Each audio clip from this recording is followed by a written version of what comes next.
And lastly, we're asking everyone, every adult, actually it doesn't have to be, we're all adults here, take one of these, and this is a way, instead of doing the reading schedule, I'm just asking you to read through the book of Mark, take some time, and there's some places to write some notes, and again, no pressure, I'm not gonna grade it, but I'm just asking that you read through here, jot some things down. You can jot them down, you can use it for notes during the sermon, but during the week, I would like you to work through the entire book. Pray, read until something grabs you, pray about it some more, write how you could apply it to your life, and see what God does through this book. If you're online and you're not here, let me know and we'll send those to you. We'll get them to you. We want to make sure you're included in this as well, so please let me know. So, there we go. Again, I just always want to reiterate this. We're the Simple Church. We believe in some stuff. This is the filter of all the stuff we choose to do, and we have some cool opportunities to do some of this. Share, right? We talked about the early church shared meals together, community groups, going down and helping Coffee Oasis, eating meals with some families who may or may not need help. We don't know. We just want to do that. So sharing, we share our time, we share our stuff, we share with people inside our community, our little family, and especially with those who are outside in our community, and even now opportunity around the world, that we can be a group that shares. We want to be in awe of God. We want to worship. Thank you, Joe, and all the guys who lead us in worship and in music. I think next week Andy's going to do it. Is that right? So invite your friends. It just is fantastic. I'm excited. God has blessed us with guys who can lead us in music, but more than that, we want to worship because we are connected to God, and music helps us and poetry helps us emotionally, but we want to be around Jesus. If we're around Jesus, we cannot help but be in awe of him. And I find that so often. I got to admit, when I am distant, when I am feeling flatlined, when I'm feeling dead, there are a lot of tricks and things, reading my Bible and praying and listening to good Christian music, but what actually works is when I'm opening myself up to know who Jesus is. I'll tell you what, at that moment, I'm in awe. And then we want to grow. We want to grow spiritually. We want to be people who grow individually, that we grow as we grow closer to God, that we grow in our character, we grow in our knowledge of him, we grow in our ability to walk with him. And I got to say it, I'm going to probably be a little more directive at this as we move forward. I would love to see this little family grow. Just because I think you all know, I'm thinking of 4 people right now that I am intimately involved with and closely connected with that need to be a part of this group more often. Not just on a Sunday morning, but in community groups, just time spent. And I probably need to be more like, hey, they've already shown interest. They've already said they want to. And I want to continue, because a couple of things. I think they need to be here for the community. I think they need to meet you. And I think that there is some ways that we can help better together than we do on our own. And so hospitality, outreach, care, let's help each other. There might be something here. Here might be a crazy thing. You might have somebody that you know and love. Maybe they're part of your family. Maybe it's your adult kids. Maybe it's somebody at your work, but somebody that you've been praying for and they're beginning to show interest and it just doesn't seem to happen. You know what? God may use somebody in this room that will connect with them better. You may bring your friend in and lose them that they find a better friend in here. Right? Takes the pressure off. So I'd love for us to grow. Hey, Restore Church, it's Pastor Dave. It's Tuesday morning. I'm here in the office because Sunday morning, this message didn't get recorded. My computer shut down, and so we only got about the first 12 minutes of the message. And I know, although many of you would be super thankful for a 12-minute message, I thought it'd be good to at least have available for those of you who are not able to come in and be with us live and in person on Sunday morning to have the content that we talked about. So I'm sorry if this isn't as quite as extemporaneous and fun as it is in front of the group. At least you'll be able to get the information. Hope you're maybe using your following along and studying with us as we look at the book of Mark. A couple of things, little announcement-y type things. We had talked about last week. Coffee Oasis is still on. We don't know the date or the place yet, but I've told a man, give us a couple of days notice and we will have a meal ready for you. People seem to be excited about that, even have some folks volunteer some funds to help pay for the food for that. So when the time comes, we're going to ask you to prepare some food, save your receipts, and we'll be able to reimburse you for that and be able to really tangibly help our community. So we're really excited about that, helping families in the area, provide them a meal with no strings attached, just to let them know about the good work that Coffee Oasis does, and we get a partner with them in that. So that should be pretty cool. A few other little announcements, giving. We have money in the bank. You guys are very generous. We had a little down month last month.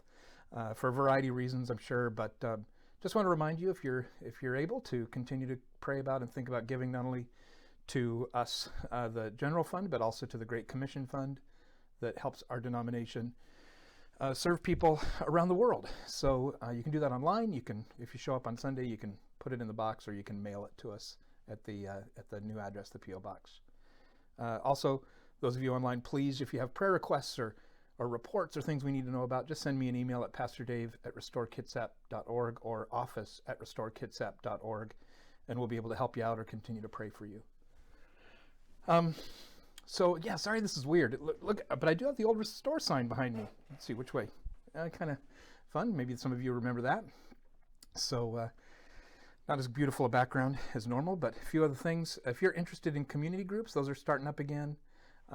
Life Path Recovery is going on Wednesdays at 5:30 now. So if you want to be a part of that again, you can email me. We'll also be doing a All About Restore, kind of a membership / just learn about who we are class. We'll have an in-person option and maybe a Zoom option as well. So if you're interested, if you're in person, fill out the little card.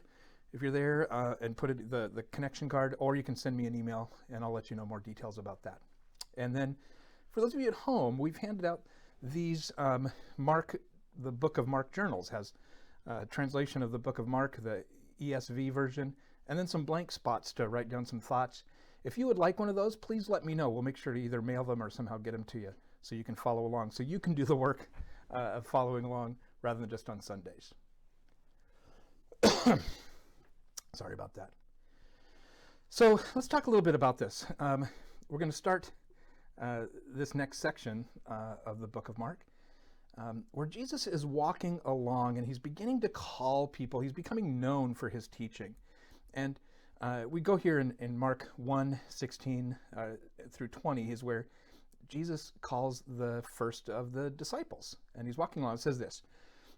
One day as Jesus was walking along the shore of the Sea of Galilee, he saw Simon and his brother Andrew throwing the net into the water, for they were fishing for a living. And Jesus called out to them and he said, "Come, follow me, and I will show you how to fish for people."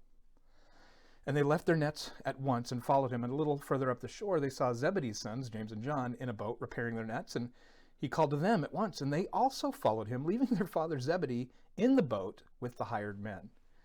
It's amazing that Jesus was already known. He spoke with authority at this point, that he had enough of authority, kind of boss energy, that these men who were doing a safe job, a job that they knew how to do and had a future, were willing to leave that in the moment and go and follow this unpredictable person who was teaching a new kingdom, the kingdom of heaven.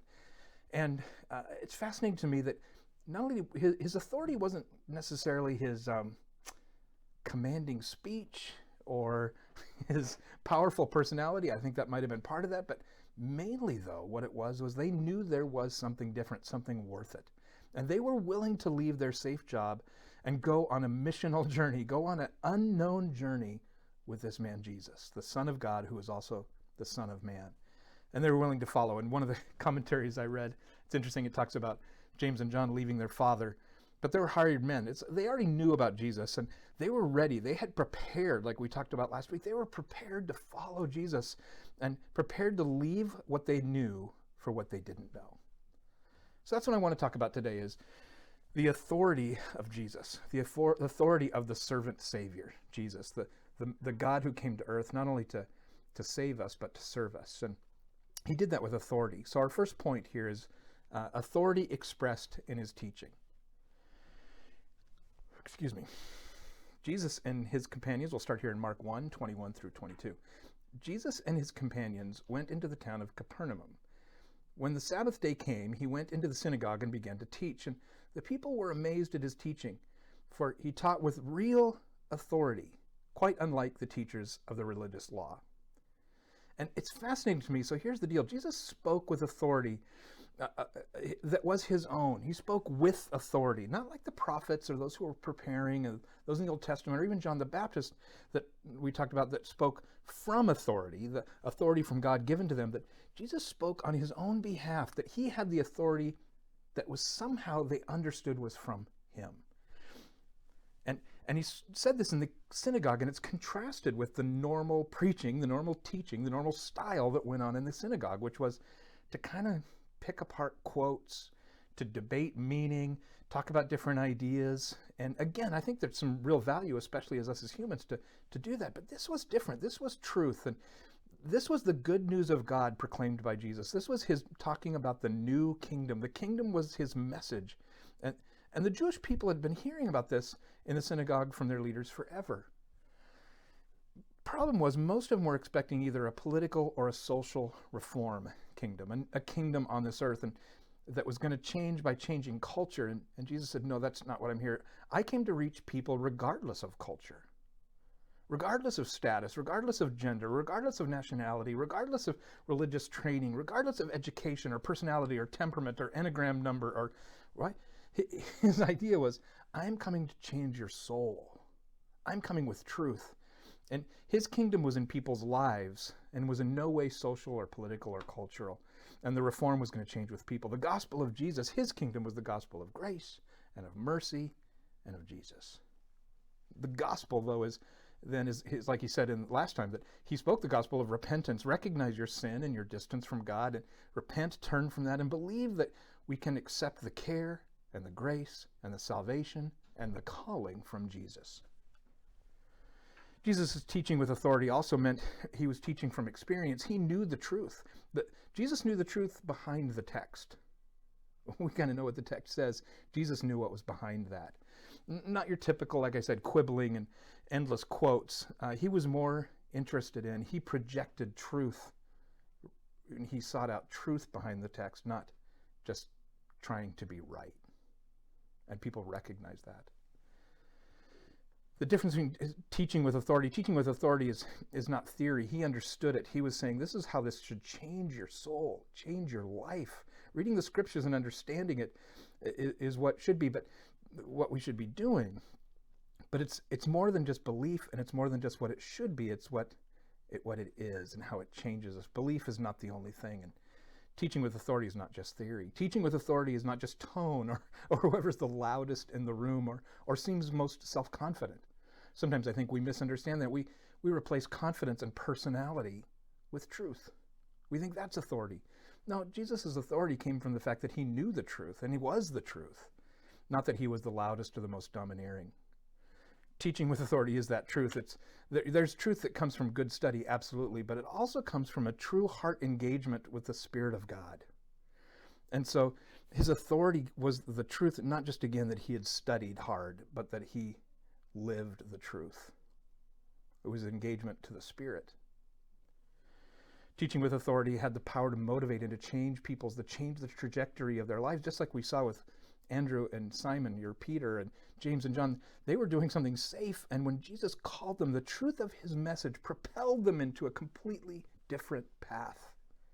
There was authority to move them off the mark and move them to follow his mark. Walked away from the old life. Teaching with authority that Jesus had didn't puff him up. It was about serving people. Teaching with authority is more than just being accurate. It's more than just being right. Truth without belief and without authority of God is just a pleasant TED Talk. It changed lives. And it was more than just understanding the facts. It was understanding the heart behind them. And the people, when they heard this, the people listening to him when he taught were astounded. They were astonished. They were blown away. It blew their minds. It was teaching with the authority of God that convinced the disciples, normal working guys, to drop what was sure and follow Jesus for the hope of faith. And the promise that Jesus offered seemed way more sure than a job they understood. Can you imagine that?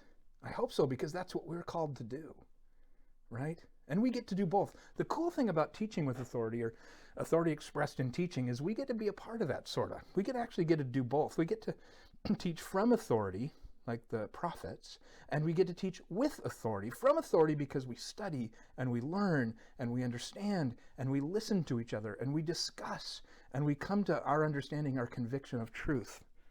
But also we get to speak with authority because we have the Spirit of God within us, empowering and moving us and allowing us to teach with the authority of God through us.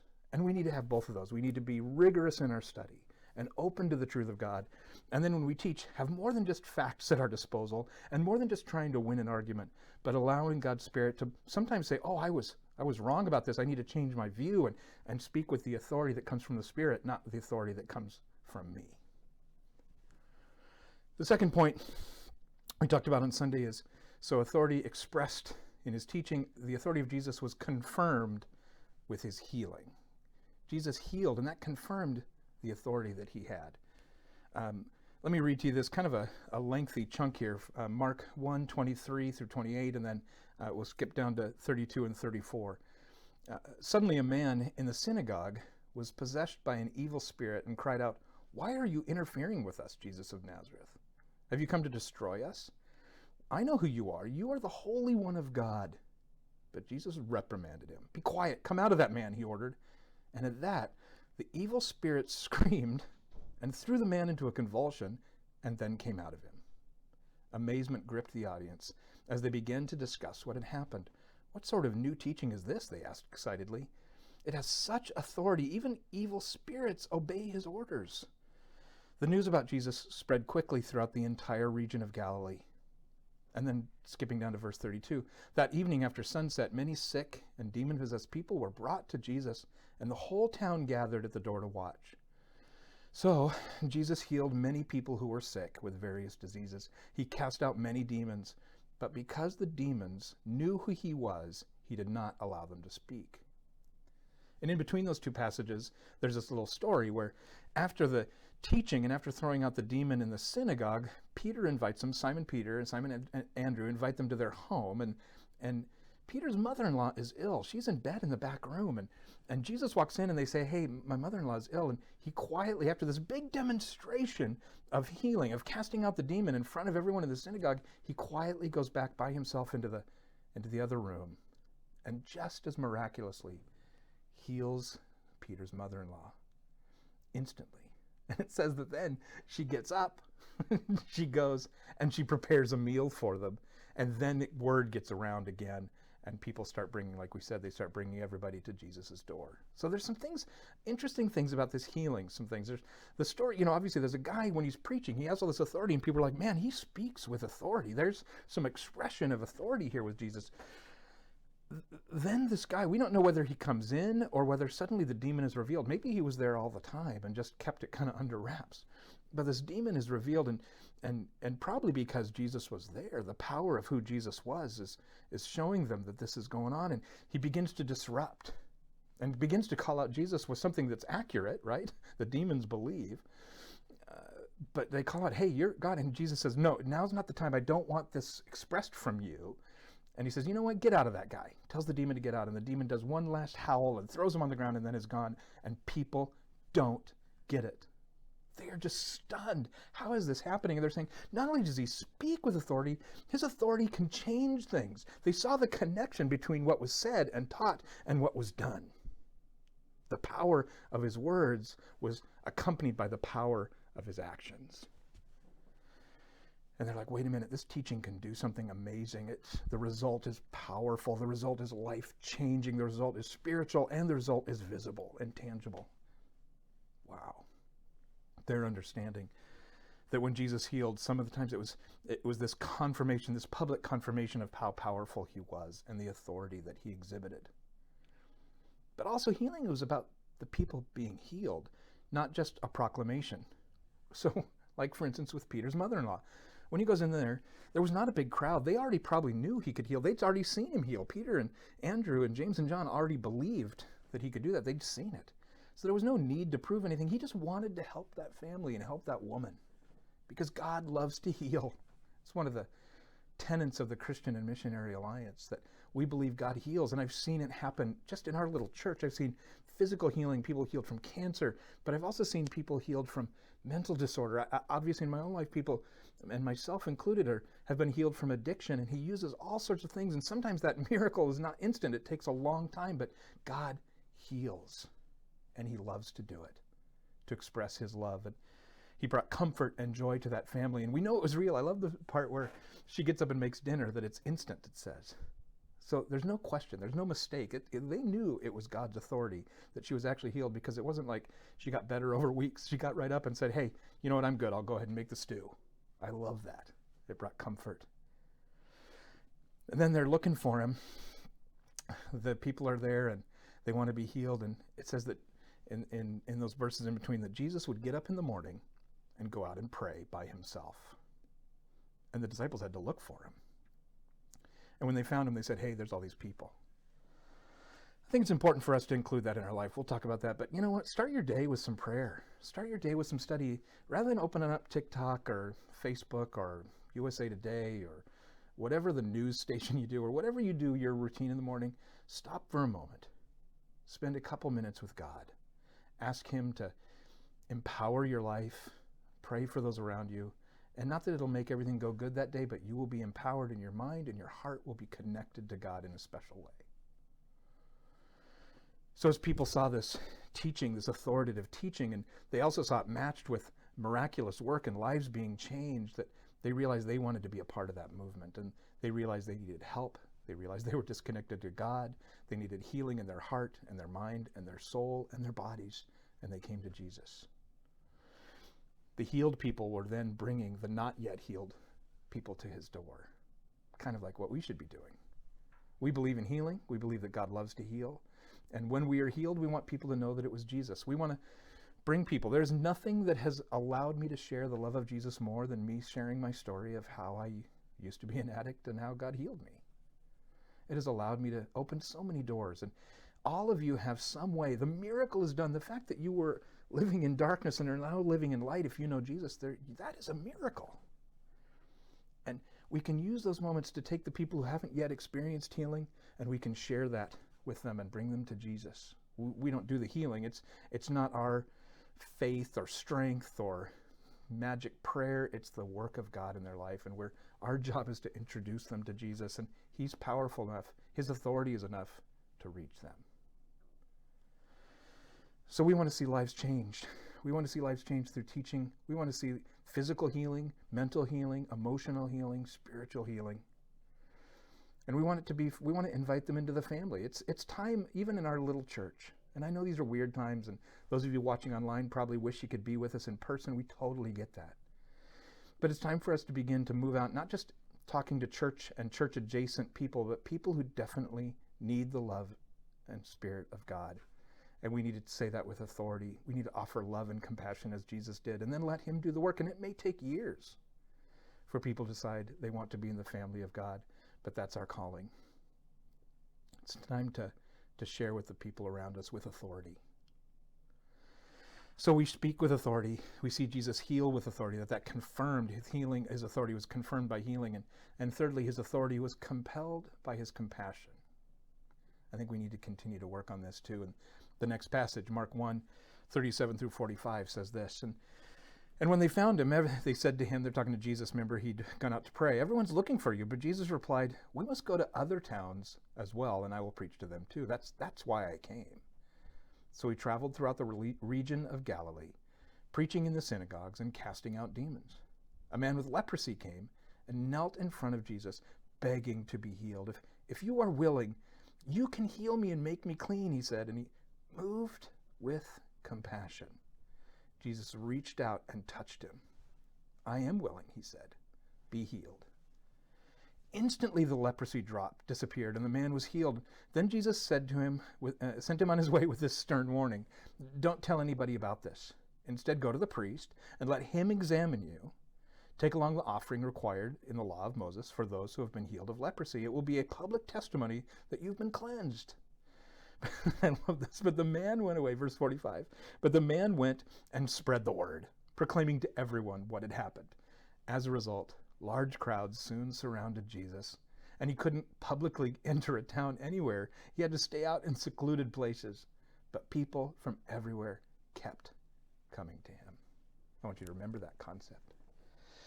So leprosy is this horrific disease that destroys the body, starts in the skin and works its way into the flesh, into the organs. It destroys from the outside in, and it's incredibly deadly, and it's incredibly contagious. What a powerful picture of sin, right? That what it kills us slowly and disconnects us from life. It disconnects us from God. It rots us away. And in the Old Testament, often it's used as symbol for sin. In the New Testament as well, it causes separation not only from God but from community. That you had to be separated, and for good cause. There was a good reason why there were these restrictions put up for this deadly, contagious disease that God ordained. Said, look, if someone has leprosy, they have to go live outside the village or else it'll kill everyone else. They had to say who they were. They had to shout, I have leprosy, to keep people away, to keep everyone else safe. And it caused this separation and this pain and this torment. And nobody could touch them.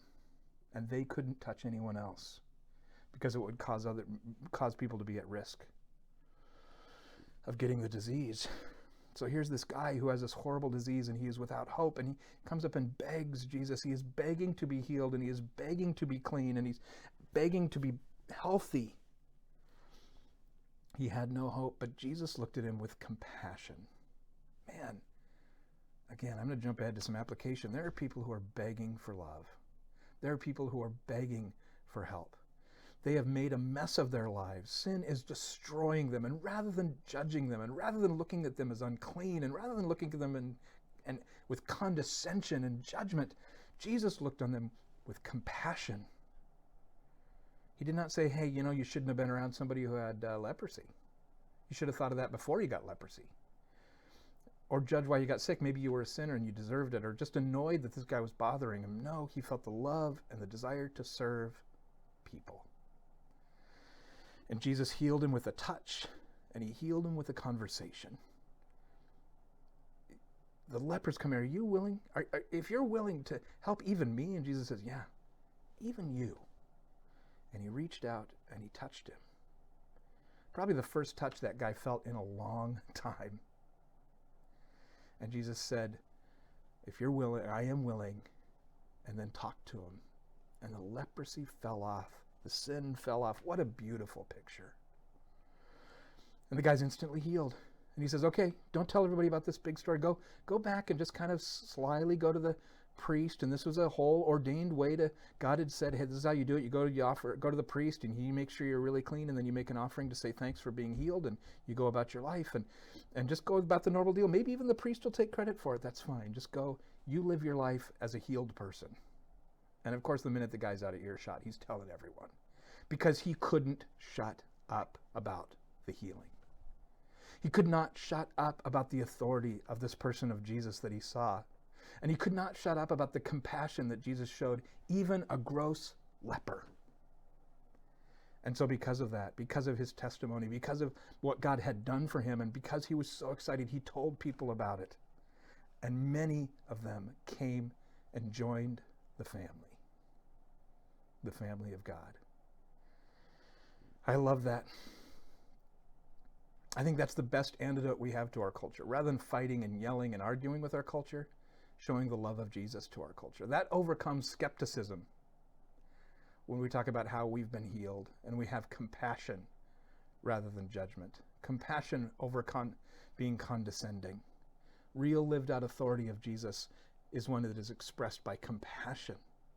And that absolutely defeats not only sin, but the skepticism that people have toward us today.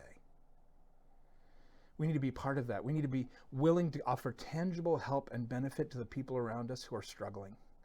Tangible help and benefit to the people who are struggling with sin. And offer love and the compassion of Jesus. Not that we don't hide that sin exists, or we don't say, no, yeah, this doesn't separate you. We acknowledge that it separates people from God and from each other. But we say there's a way back, and there's healing that's based on the love and compassion of the authority of the servant Savior, Jesus Christ. We get to be part of that kingdom. We get to be part of this new kingdom. We don't have to fight the political and culture war. We love people. We talk to people with the authority from the Spirit of God, and authority from our study, with authority to bring people real, genuine healing, sometimes physical, sometimes spiritual, sometimes mental. And the confirmation that Jesus is God, and Jesus is the Son of God and the Son of Man, and it's all motivated out of a real, genuine compassion and love for the people around us. So let me leave you with this. Mark 1:17 and 18 says this: Jesus called out to them, "Come follow me, and I will show you how to fish for people." And they left their nets at once and followed him. And then later on in chapter 1, verse 37 and 38, he says, and when they found him, they said, "Everyone's looking for you." But Jesus replied, "I must go to other towns as well, and I will preach to them too. That's why I came."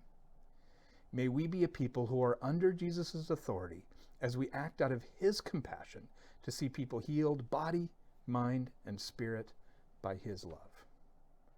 Thank you for tuning in. Sorry this was a little different than our normal recording, but I hope it's a blessing. Hope you can keep up with us. And please just send me a little email or make a comment here on Facebook or YouTube just to let us know how you're doing, or if you have any questions or thoughts, please, you can communicate with me, Pastor Dave at restorekitsap.org. And if when you're able to, we're meeting at Silverwood School at 10 o'clock on Sunday mornings. God bless. Have a great day, and we'll see you soon.